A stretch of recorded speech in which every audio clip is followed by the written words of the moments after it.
Well, we're here today in Pennsylvania, and this is my first time fishing here, so I'm not sure what to expect. Scott just pulled up, and this is his first time in a kayak fishing, and he hasn't fished since he was a teenager. I don't know if he's nervous or excited, but I can't wait to get him in the kayak and get to talk about his career a little bit and get him on some fish. I've been doing art my whole life, and I just heard about chainsaw carving and thought, man, that sounds like something I could do. Bought a saw and never stopped. Hey guys, it's Mike McKinstry, host of the Basquatch Hunter Fish Out of Water. I'm Scott Dow, wood carver from Corey, Pennsylvania. So I linked up here with Scott. I was a huge fan of his on Instagram, and I love what you do. I think what you do is incredible. You're bringing wood to life and bringing art to life. But have you ever fished before? Not in a long time, since I was 17 or so. Okay, so we'll say as an adult you've never fished. No, probably not. All right, we'll call this brand new then, because it's been a little while. So today we're gonna take you out in the kayaks. Now, have you ever been in a kayak fishing before? No. So we got a few firsts for you. Yeah. We're gonna bring it back to old school. We're gonna be using some Zebco 303 push button reels and rods. Really easy to learn on. I'll be using the same thing, using some good DMF worms that I brought in for us, and we're gonna see what's in this water today. I've heard there's good fishing out here, but it's windy out. Are you excited? I'm very excited. Are you nervous at all? A little bit. I don't want to embarrass myself. Okay, and don't worry, because after this I have to go in your world and try to not embarrass myself. So it'll be very easy. We'll even it up. All right, well, let's go hit the water and see what we get out here in Pennsylvania.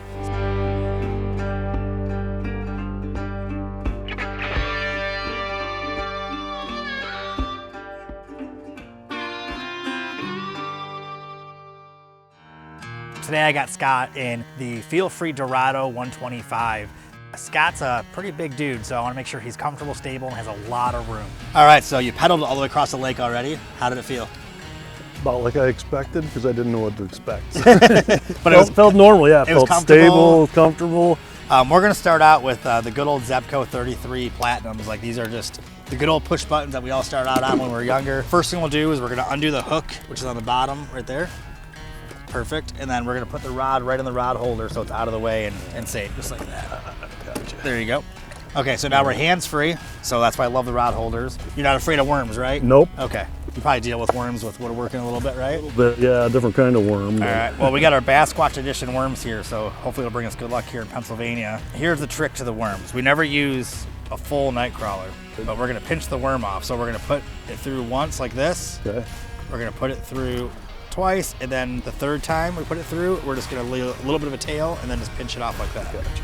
Third time through. And then just a little bit of a tail and then pinch it. Something like that. Right there, yep.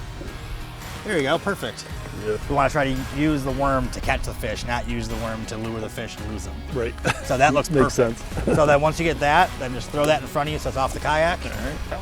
Now we're gonna pedal forward a little bit. See the watercolor change up there? So that's how you see from shallow to deep. So we're gonna go right to the spot where we can cast into the shallow. So that wind will drip us right along the drop off. We're gonna throw up there and let's see what kind of fish Pennsylvania has to offer up here. Let's do it. Sound good? Yep. All right.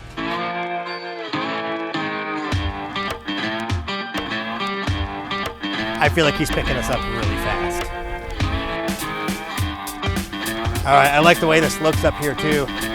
So we're gonna reel up so our bobber's just a few inches below the top. Hold the button in, and then when you cast, it's just like throwing a Frisbee.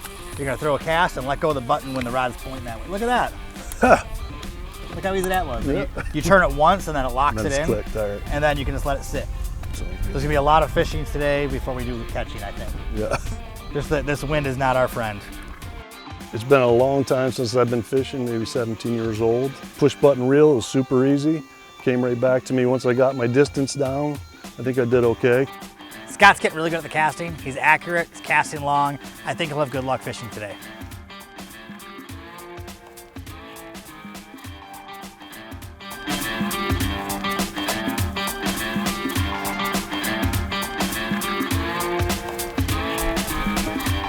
Would I get some seaweed? Oh, that's a grass bass right there. Yeah, nice. First catch of the day, baby. There you go.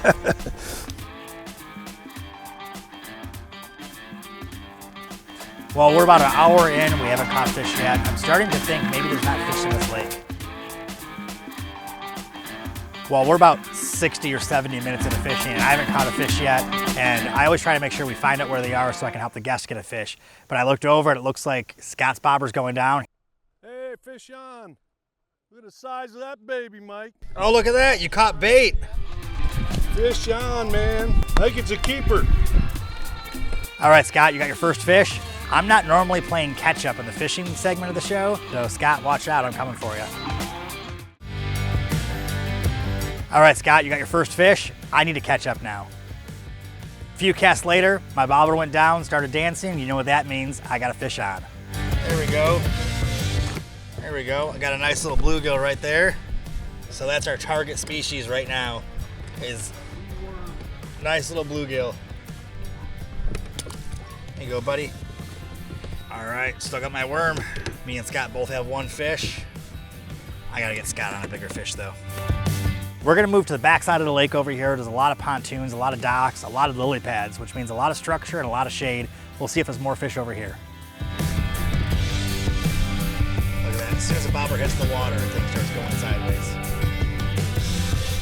Here we go, fish on. Oh, that's a good fight. That's a good fighter right there. Little strong bluegills. And that's our target fish right there. All right, slow this guy in. Let's get another one. Okay, Mike just drug out a fish. Now the heat's on. I gotta get on it.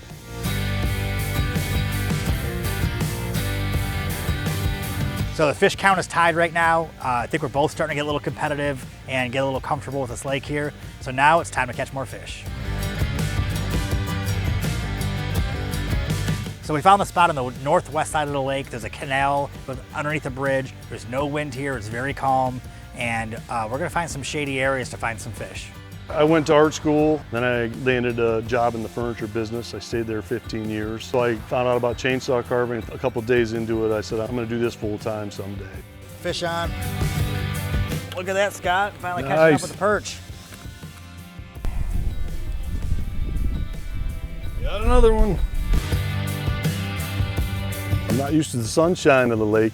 I built a building last year just to get out of the sun, so that's a little different for me. I have a love-hate relationship with the sun. I had several bouts of melanoma over the years, but I'm here and I'm happy to be fishing. Fish on. Pumpkin seed in Pennsylvania. Would you take a look at that? Beautiful.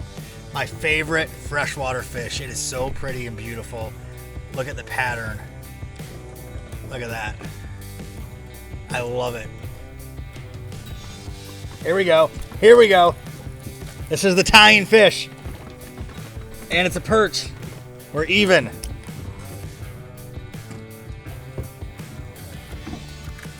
Here we go. Ah. Come on. Oh, I got a fish on. Nice. I didn't even know it. Didn't even know it. Look at that, another perch. Dude, we're tied again. Not only the number of fish, but the number of species. So the fish count is tied right now. I think we're both starting to get a little competitive and get a little comfortable with this lake here. So now it's time to catch more fish. So we'll let this guy go. Oh, here we go, fish on. There we go, another bluegill. Nice. Is that one up? Yep, that's one up. Yes. There we go, nice little sunfish, or bluegill. And more important than this fish, I'm one up on Scott now. So Scott. Yes, sir. Do you consider yourself normally a competitive person? Yeah, I guess so. I think it's 7-6 with fish count right now. I know, that's why I'm So slowly sneaking back here to get. We got a few more fish today before we're done. And that's so you can end up with the championship. All right. Next fish wins here. Me and Scott are going fish for fish. We've been pretty tied all day now for the last couple hours. So next fish is gonna win our little challenge today. Took my worm. Do you still have worm left? Little tiny piece. Fish on. Oh, fish on. Look at that. Nice. Yes. Sunfish for the win. Yes. Look, there's the game-winning fish right there. All right, well, I got the last fish of the day, it looks like. So we'll call that a win. But I still think that we both kind of won today. Yeah, it was awesome. Did you have a good time? Very good time. Was it more fun than you expected? Definitely. Awesome. Do you think you're going to be fishing again soon? I think so, yeah. All right, well, thank you so much for coming out. Yeah, man, I loved it. It was a blast. It was a blast. Now, after this, what do we get to do? Do some chainsaw carving. All right. It's going to be a good day. We're going to go have some fun with some wood. I can't wait. I'm gonna definitely not do as good in his world as he did in mine, I'll tell you right now. But I can't wait to see all the work he does and show it off to you guys too. So thanks for joining us on the water, and we'll see you back on land in a little bit.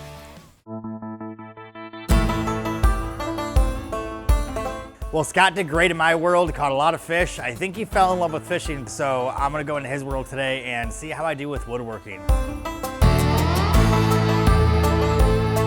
So we just pulled up and I don't see Scott here yet. I wonder if he's out fishing today. Hey, Scott. Mike, you made it. There's not much water here, but we got some logs to look at. Yeah, so this is where the process starts, I assume? Yes, sir. We have logs over here that are kind of halfway through process. Some of them are already slabbed and cut. Some of them had metal in them we had to dig out. I think we'll work something out of this pile today because I have some that have already been on the sawmill and are slabbed to thickness. This is all catalpa wood that I use for tables. It's the only wood that won't split apart as it dries. It's probably the #1 East Coast wood for chainsaw carving, definitely for table making. They used to use it for railroad ties, which is why you can find it around here. Oh. Because it's completely rot resistance as well as being split resistant. When you come out here and you're doing a design, do you pick based on the design on what shape you can start with? Yep, absolutely. Depending on how much thickness I need for what we're going to carve out of it. With tables, I got to get the middle out of the log. Yeah, so you can get 2 tables out of 1 round log, get the middle gone, and then you won't have splitting. It's a pretty big piece of wood. It is. It is. We're going to lose a few inches on the ends where it's already split from being out here in the sun. Well, this is where it starts, and I can't wait to see where it finishes. Can we go check that stuff out? Yeah, let's do it. All right. So this is the gallery. Oh my gosh. Yeah, welcome.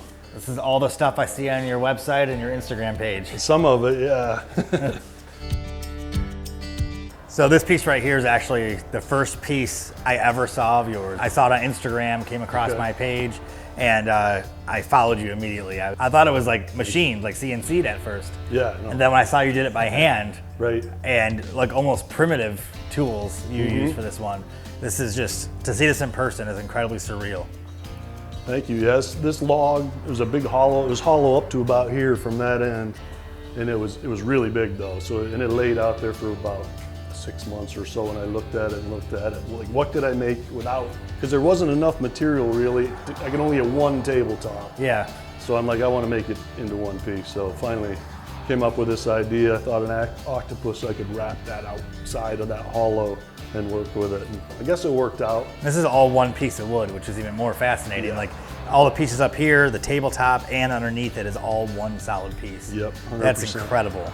So I basically had to, cut blocks out for these and then lower it around it and carve them out. I think there was many more tentacles at first. Yeah. And then if I screwed any up, I could just get rid of them and then, Yeah, you only need 8, so right, anything above that is extra, so you're fine. Yeah, exactly. Throw some extra up there if you screw them up, then narrow it down to the ones you want to keep. But the first time I did one of my table ideas out of 1 piece. And to do it, I had to redesign the way I did things completely because I didn't have a tool to reach this high to flatten it out. So people always say, I can't believe you did it with a chainsaw. It's really a good sculpture tool. It's just, once you get used to that tip, especially with the battery powered equipment, it doesn't have the engine vibration on the end of the bar, so it's completely smooth. So as smooth as you are, the saw will be. So I've noticed a lot of your stuff is all like nature and wildlife themed. Yeah. Like what got you into that theme? When I started chainsaw carving 15 years ago, I don't think I'd ever carved anything animal-wise. I was into Michelangelo, so angels, and I did a lot of human figures. But just seeing what people were doing, I'm like, I have to learn to carve bears, owls, eagles, wolves, Until I started doing tables, that was how I made my living. Carvings I could put out on the road. And I approached it like a sculptor, I guess. So I learned the animals from the inside out. Once you learn the structure of the animals, how the legs work, every mammal 4-legged is about the same, just different proportions of it. That way you know how to capture the motion and the flow of it. Yeah, if you know how they work, you can kind of put them in whatever position you want. I don't think a lot of people would expect to have that much go into carving wood. Yeah. Well, a lot of people don't put that into it. When I first started carving, I didn't either. If you want to be somewhat accurate, you have to do your homework. Yeah. And with you doing tables like this, where you're doing one-of-a-kind pieces, you want to make sure that they're the best quality you can, they're as accurate as possible, and that's how you can stand apart from everybody else that's doing any kind of carving. I mean, And this table alone is just incredible. This was super fun because there is no Kraken to compare it to, so I didn't have to be accurate. You couldn't study the skeleton or mechanics of the Kraken. Kraken. I didn't have to worry about the mechanics in this case, but it was more about having a, two crazy different textures, smooth surface versus the texture on the thing. I just love that contrast.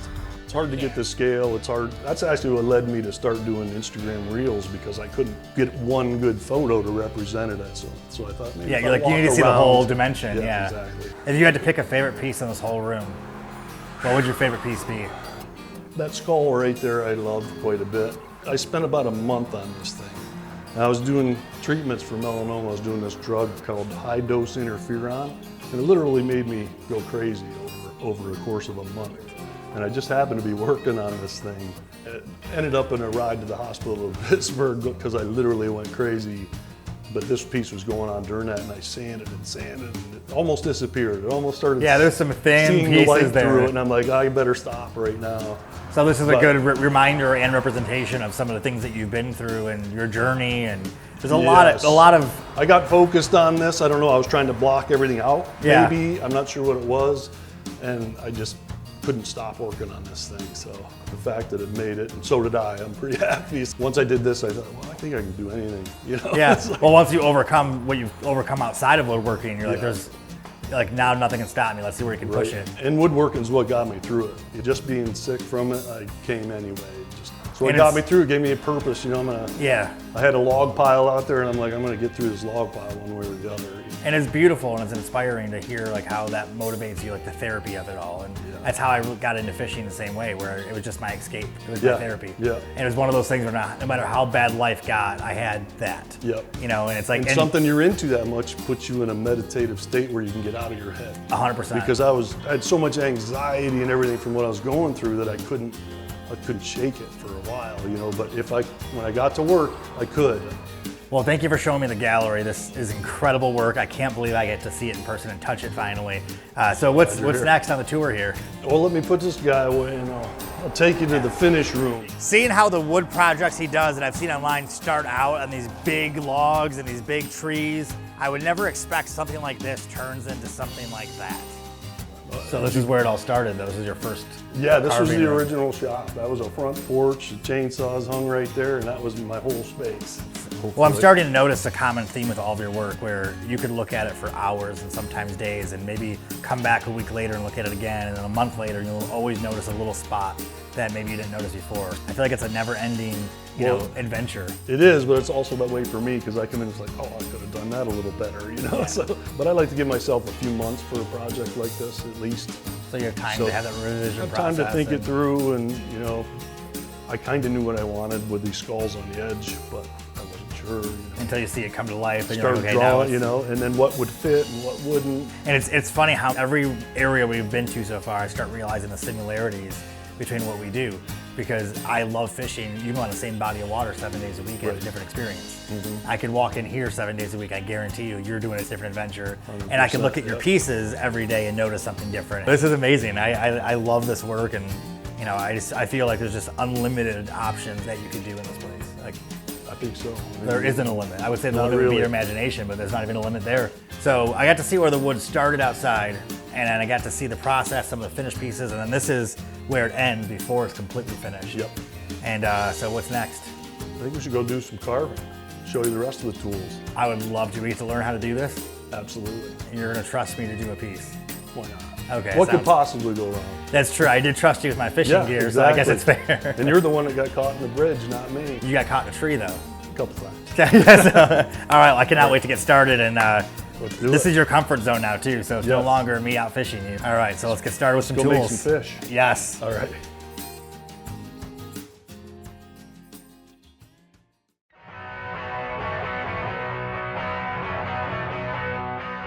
Well, Scott's showing me the piece of wood that we're gonna select to take in the shop, use on the mill, and we're gonna have a little carving competition today after we teach it through the steps. All right, we're back in the shop now, so what are we gonna be doing next? We're gonna be grabbing some wood outside with my loader. We're gonna bring it in here on my swing blade mill. Okay. This mill's gonna take the sides down around our drawings, which we still have to do. Okay. So we're gonna get that wood, set it on the horses. You can help me slide it on, and then we'll sketch out some fish and then cut around them. That sounds good. Then we'll move it on and do some chainsaw carving. All right, so you're gonna jump in this bad boy, get the wood in here. Yep. And I'll be here waiting to help you. All right.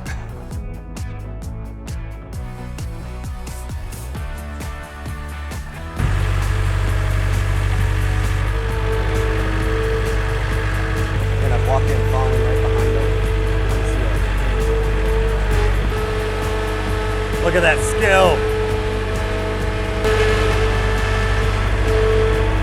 And this is why he is the pro at doing this.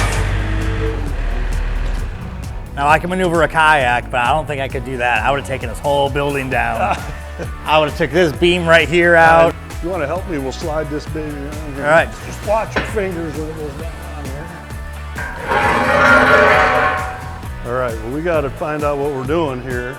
I think we're going to do two fish chasing each other, right? Okay, yeah. You want to do some fish? I assume the big fish is in the back and the little one's in the front. What I usually do is I'll draw right on top of the log where I want my fish. So we're looking at a top view. I do my homework and I want to know right where my dorsals are when we start cutting. And we'll be able to put that on the side view once we have it cut out. But just from the top, if this is my fish.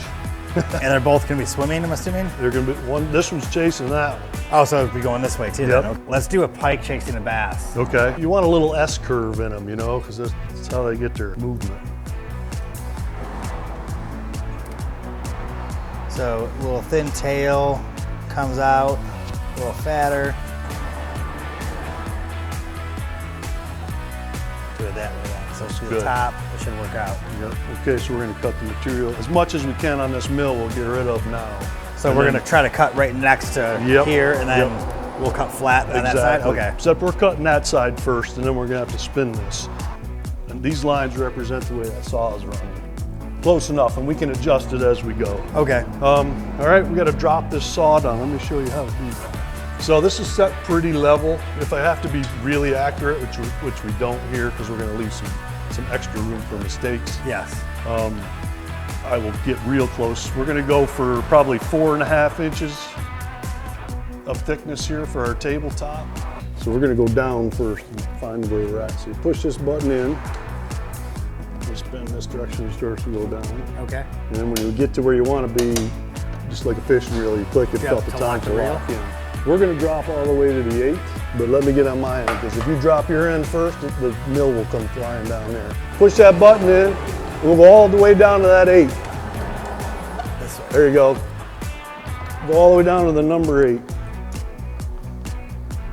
And then a couple clicks back up to make sure it's caught.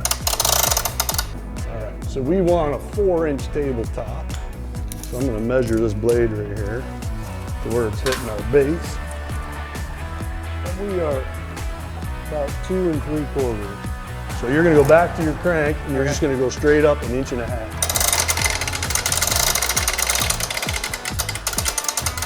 So we're level. So all we got to do is check our blade height again. Perfect. So that's going to give us a 4 1/4 inch tabletop. Okay. Roughly. And that'll leave us a 1/4 inch to screw up in our carving. I'll go ahead and cut this side, and then we'll flip it around and I'll let you cut the other side. But if you want to come over here, I'll show you how this thing works. Basically, this thing here locks it in place side to side. So we can steer the saw over and back to find our line. Okay. Right now the blade is standing up. We want to cut it through sideways, so flip that up. So we're going to cut through this direction and then cut back the other direction. Right now it's locked into place, so it can't move side to side. Okay.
pretty much parallel with our red line.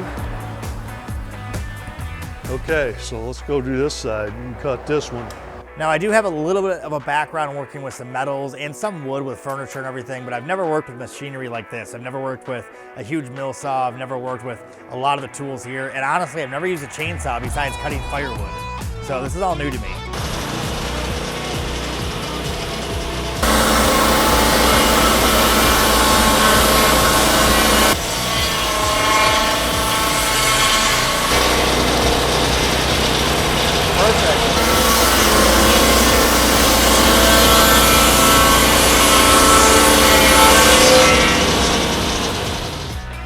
We got the rough cuts done. That was kind of fun, I'm not gonna lie. Yeah. So now we got to transport this to the next stage over here. Yeah, I'm gonna move it onto this little table we just made. Okay. It gives us a little bit of latitude to adjust it, face it at us so we're not reaching and everything. We got the wood off the mill. We're gonna take it in the back now and I get to pick out a chainsaw. So here we go. We got a pile of saws to choose from. This piece is pretty small. I just love the holder for the chainsaw. Yeah, isn't it great? Some of my reference material up there. I think we're gonna pick the smaller ones. This is my main carving saw for small work. I've never thought of a chainsaw being like the main tool for carving. To me, Yeah. a chainsaw is made for chopping wood or cutting logs in a straight line. And you use this as a paintbrush. Yeah, pretty much. I mean, if you think about it, it's basically a set of spinning chisels. Instead of doing everything one at a time, you got these chisels ripping around. We have this nice sharp tip so you can work it any direction. So you're just mainly using like this first inch pretty much. Pretty much, yeah. Okay. I mean, you can do some cutting with it. It's not going to cut like some of the wider things. It's Yeah. a little tougher. Because it's battery, there's no piston bounce in it, so it's Okay. super smooth. It's pretty sharp. I think you should use this guy. And I'm going to go ahead and use just a standard gas saw with a standard bar. Okay. It makes it a little tougher, but I don't happen to have two of those, so this is the way we're going to do it. I want That'll all the even up. advantage I can get. Here we go. So Mike and I decided we're going to carve a northern pike chasing a bass. I'm not real familiar with northern pike, so I'm going to do a little sketching on the chalkboard to familiarize myself with the shape of the fish, the length, the position of the fins. I don't know that stuff, so I can zip it up and put it on my chalkboard a few times, and then I use those drawings for references throughout the carving. Once we sketch it on the chalkboard, we're going to bring our design onto the wood. So we're going to draw a top view first. We know we have about 4 inches of height to work with. So then once we have the top view, we're going to transfer it down to the front. So we'll have profile view from the front and a top view. And then we'll take our chainsaws and get rid of everything that's not fish. Well, I got my chainsaw, I'm ready to go. I have never carved anything with a chainsaw, so this is my first attempt. I just hope I don't get hurt or ruin the table. All right, Mike, so we got the upper profile and side profile sketched on here. You got to keep in mind what's your highest points. The top of your dorsal fin is going to be highest point. I like to keep this top sketch as long as I can, so I'm going to duplicate my drawing with the tip of my chainsaw so I have a permanent 1/4 inch deep line. Okay. And then anything that's outside that line can come off whenever you're comfortable to get rid of it. And then we'll start shaping the fish down once we have some room around it to work. If I get in trouble, I might have you jump in. Yeah, I'll keep one eye on you. So that guy, all you gotta do is pull the trigger and it's ready to go.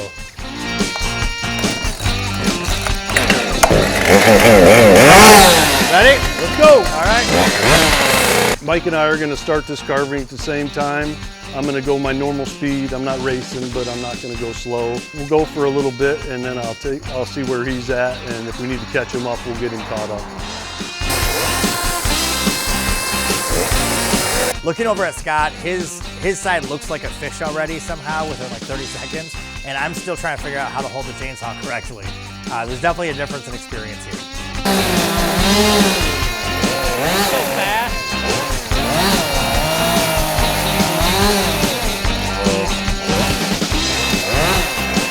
Yours already looks like a fish.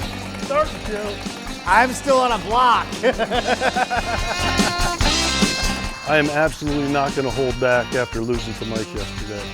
So I got my fish pretty much roughed in, and Mike still looks a little bit like a block of wood, but he's just figuring out the chainsaw. If you try to change angle once you start a cut, which is what he was doing, your saw binds up and you can't move it. I'm going to give him a few pointers on following the contour, following his curve cut properly without tilting his saw. All right, Mike, assuming that your depth was the same on that arched cut, you you'd be able to come in and find it here. You have to go a little deeper in the middle, obviously. Yeah, just shallow here, deep here, shallow here. Yep, you may have to hit them both a couple times to feel it out. But what you don't want is too much overcut back. Yeah, I don't want to go into the piece. Not too much, because above that fin, that's all going to be gone anyway. So here you could overcut, here you could overcut all day, but you don't want to cut the tip of that off. So yeah, just go anything above that, straight across here to here. Basically, yep. Mike's just figured out really how to make the saw cut an arc so far, which is something you had to do to make that fish squirm a little bit.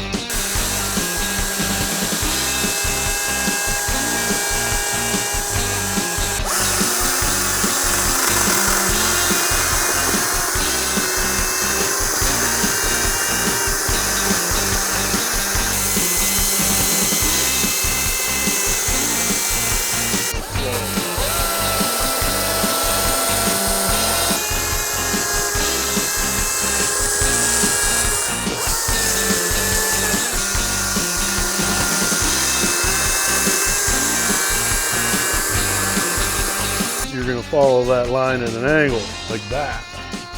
You know what I mean? So your cut is like that, but your talk line is right here.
I started getting the hang of it a little bit. Well, I have the rough shape of the fish down now. I've got a pretty good handle on some of the tools.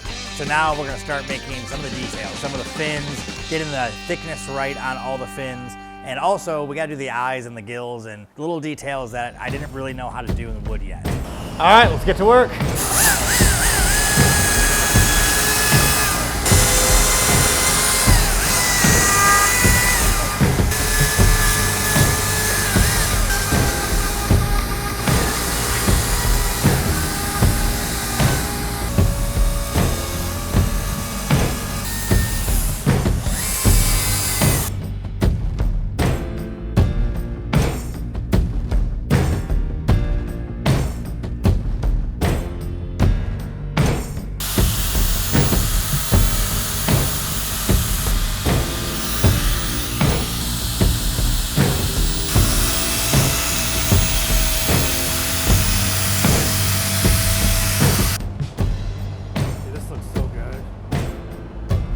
I even like some of this sticking up. When we route it, I'd leave some of that and make that the wave, you know?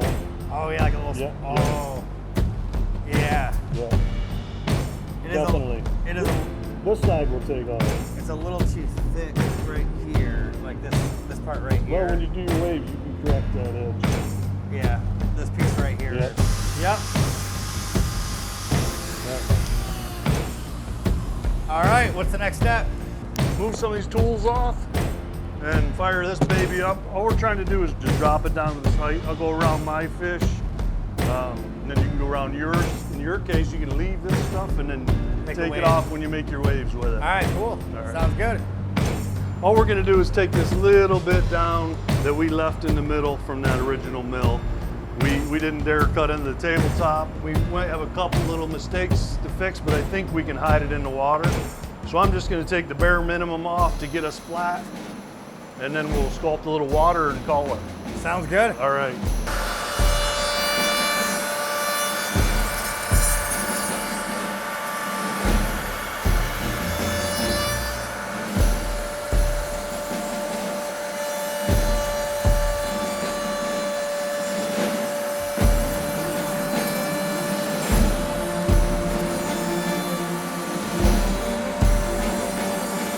but this is close enough, and I'm just trying to take that middle off, and then using some of the tools we did, we can really sculpt the waves. Yeah. But we'll get it somewhat flat, and then put some waves in it with the chainsaw.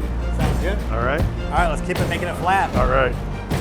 This is amazing. Thank you so much again for showing me all this Oh, stuff, you're man. welcome. This is a great experience. I've never carved wood before. It's pretty darn good. Yeah, I feel like I liked it a little too much. I kind of want to start a little hobby of Next year, you're going to be a wood carver, and I'll be a fisherman. Yeah, I don't know if I'll be a wood carver, but I might do that. Like, I might start. You could definitely do it with a little practice. I can tell you got the ability for sure. Well, thank you. I have a good teacher.